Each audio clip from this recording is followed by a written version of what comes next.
Around 450 AD, Britain was abandoned by the Romans, who told the Britons to look to their own defences.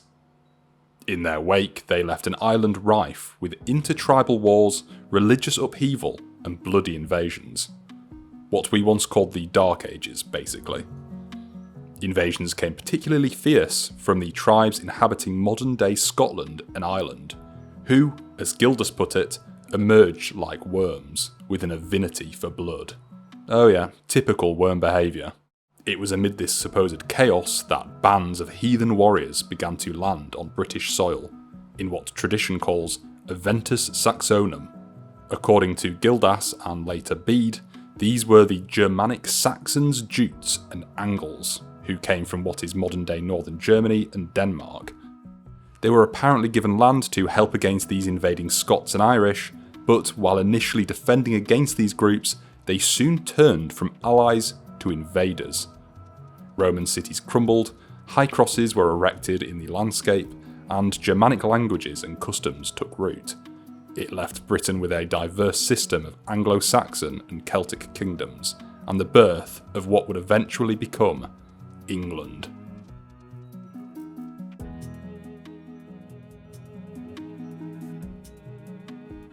Obviously, what I just told you is not offensive, nor should it be, really.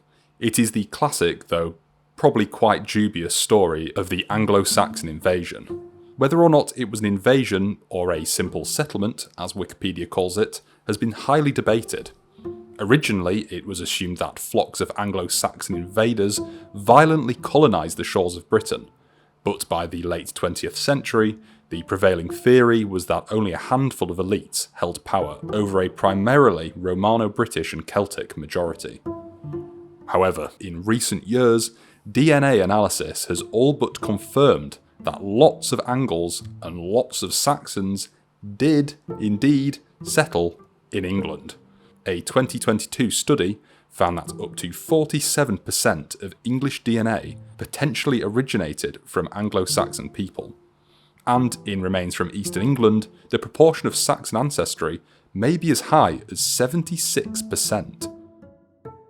Note there I use the shorthand Saxon, a common way to simply describe this unique group. It is thought, however, that the people of this period did not literally refer to themselves as Anglo-Saxons, and certainly not just Saxons. Instead, they more likely called themselves Anglican, or simply Angles, which, let's be honest, is clearly an ancestor of English.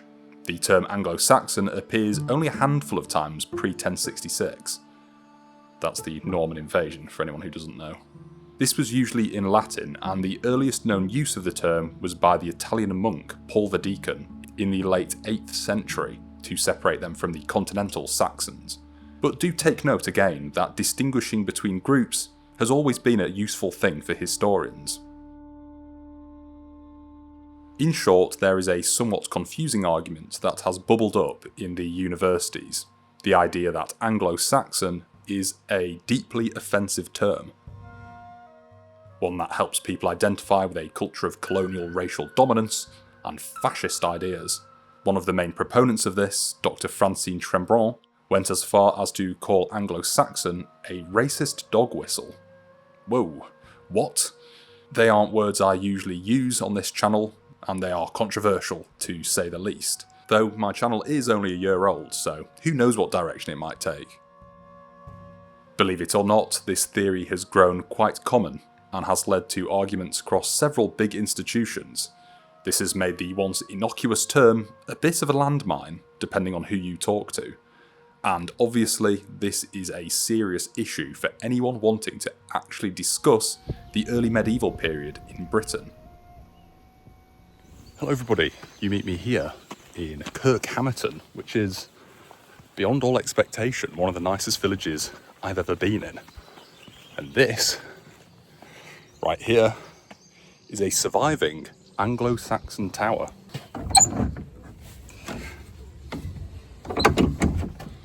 Oh, I was worried for a second there. Oh, coming into the place, it's not particularly spectacular in here. I'm pretty sure most of this material is Victorian.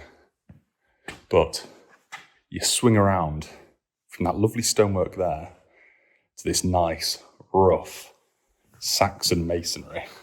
We know things like this are earlier because they are Romanesque. Not everything that is Romanesque is early, but it's a good indication when it sits on an Anglo-Saxon tower. We call these Romanesque because they are arched like Roman arches. They're round. Whereas when we get into the Norman period, they get pointy. Ooh, piano.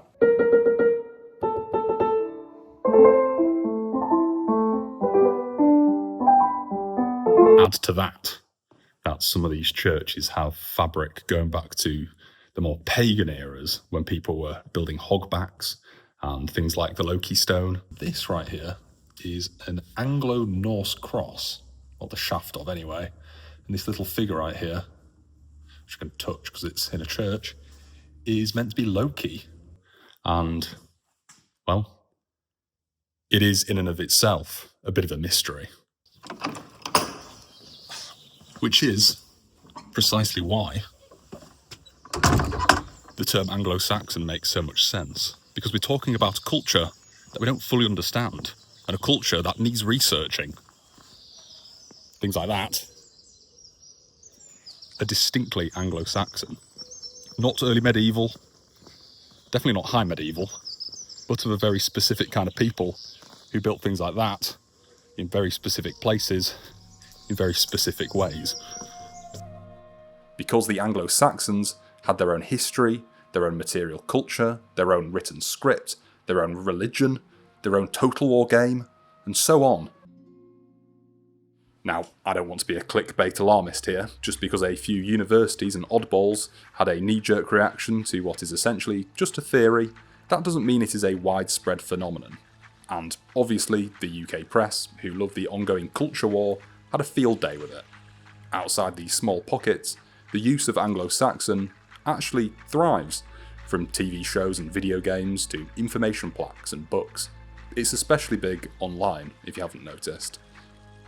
And at the risk of sounding like a swaying, delaying, both sides weighing, picking a side, fence-sitter, the term Anglo-Saxon is, sadly, from time to time, used to promote some quite dodgy ideas. Figures like Carlyle, Kingsley and Freeman praised supposed Anglo-Saxon traits, helping some nasty fellas like Josiah Strong and Madison Grant justify racist policies. Again, this was in America. Personally, I think loading all of this American baggage onto such a well-used term here in Britain was a choice by a few academics, and a particularly pessimistic one at that. It's this perceived us versus the unwashed idiots mentality that often sways people to anti-intellectualism in the first place. There is a bit of a low-level snootiness in a privileged few being able to poo-poo anything they want, under the guise of postmodern critique. If you don't know, by the way, postmodern simply means critiquing ideas that are well established, usually with very highfalutin reasoning and an accusatory attitude. It's a whole thing, and this clearly falls into it. Annoyingly, it can generate both really fascinating theories and outright so it is complicated.